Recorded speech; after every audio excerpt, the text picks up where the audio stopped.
A fé é a força invisível que movimenta todas as coisas, é o combustível da criação, é o sopro divino que transforma pensamentos em realidades, pois, como está escrito em Hebreus 11:1, a fé é o firme fundamento das coisas que se esperam e a prova das coisas que não se veem.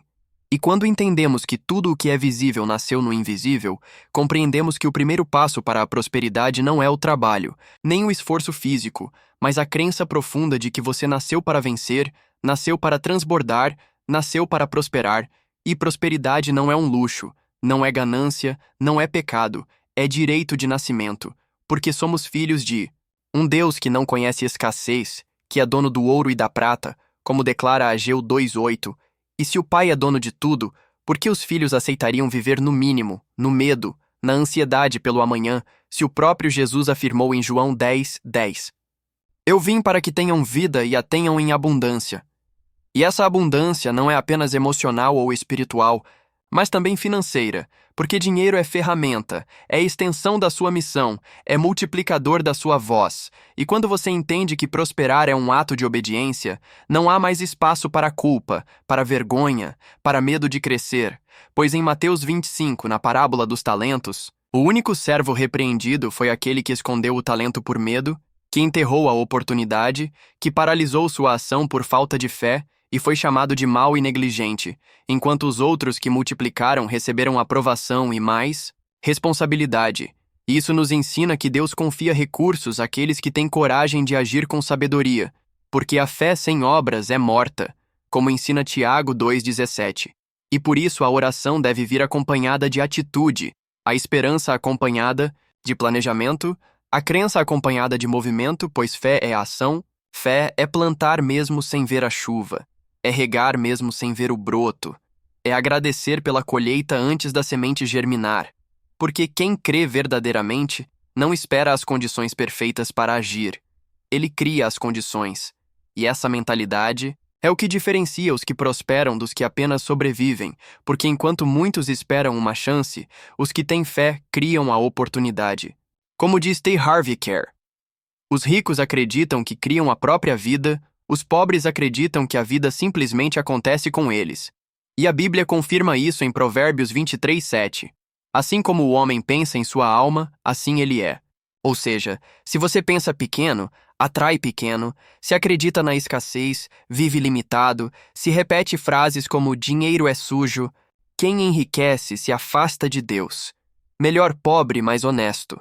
Você está bloqueando o fluxo da prosperidade com suas próprias palavras, pois a morte e a vida estão no poder da língua, como diz Provérbios 18:21.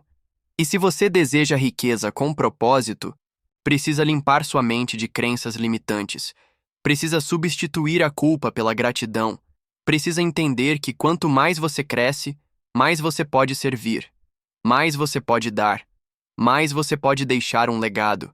E isso é confirmado em 2 Coríntios 9:11. Vocês serão enriquecidos de todas as formas para que possam ser generosos em qualquer ocasião. E isso mostra que prosperar não é egoísmo, é expansão do bem. É permitir que a luz que há em você ilumine mais pessoas, é multiplicar talentos, recursos, tempo e sabedoria para impactar, transformar, curar, construir. E é por isso que George S. Clason, autor de O Homem Mais Rico da Babilônia, ensina que parte de tudo o que você ganha é seu para guardar. Pois a prosperidade é também disciplina, é saber administrar o que se tem, é honrar o pouco para ser fiel no muito, como diz Lucas 16:10.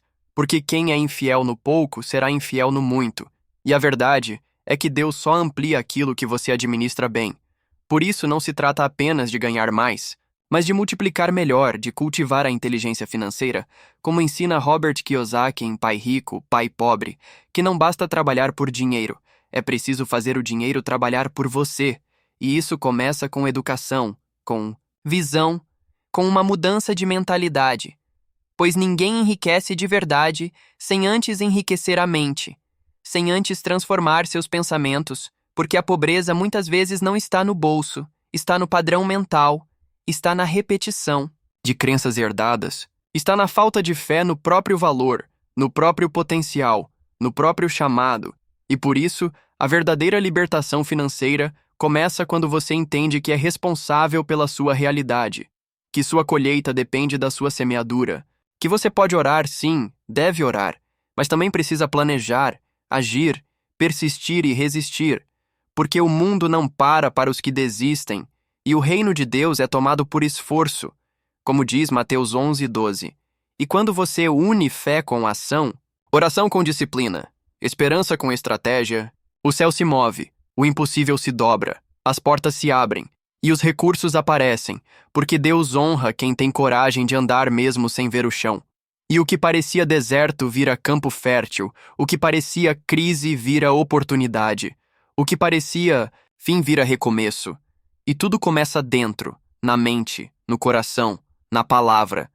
Porque tudo que você diz, pensa e sente emite um comando ao universo.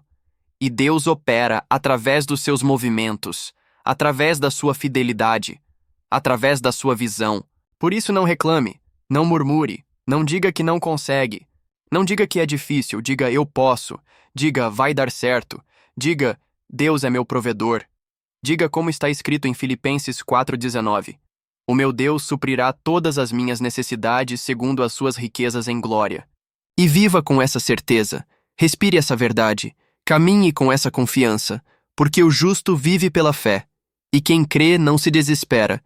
Quem crê não desiste. Quem crê transforma a espera em preparação, o tempo em aprendizado, o desafio em degrau, a escassez em lição.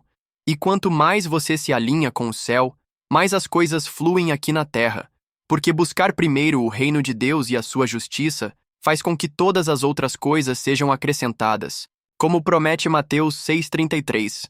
E isso inclui sabedoria, visão, ideias, recursos, conexões, oportunidades, tudo aquilo que você precisa para cumprir sua missão e viver com abundância. Porque prosperar é refletir a glória de Deus na terra, é mostrar que Ele é Pai cuidador, provedor, e não um castigador que se alegra com o sofrimento dos filhos. Então pare de pedir permissão para brilhar. Pare de se desculpar por querer mais. Pare de se diminuir para caber em ambientes medíocres. Você não foi chamado para sobreviver. Foi chamado para reinar em vida, como diz Romanos 5:17.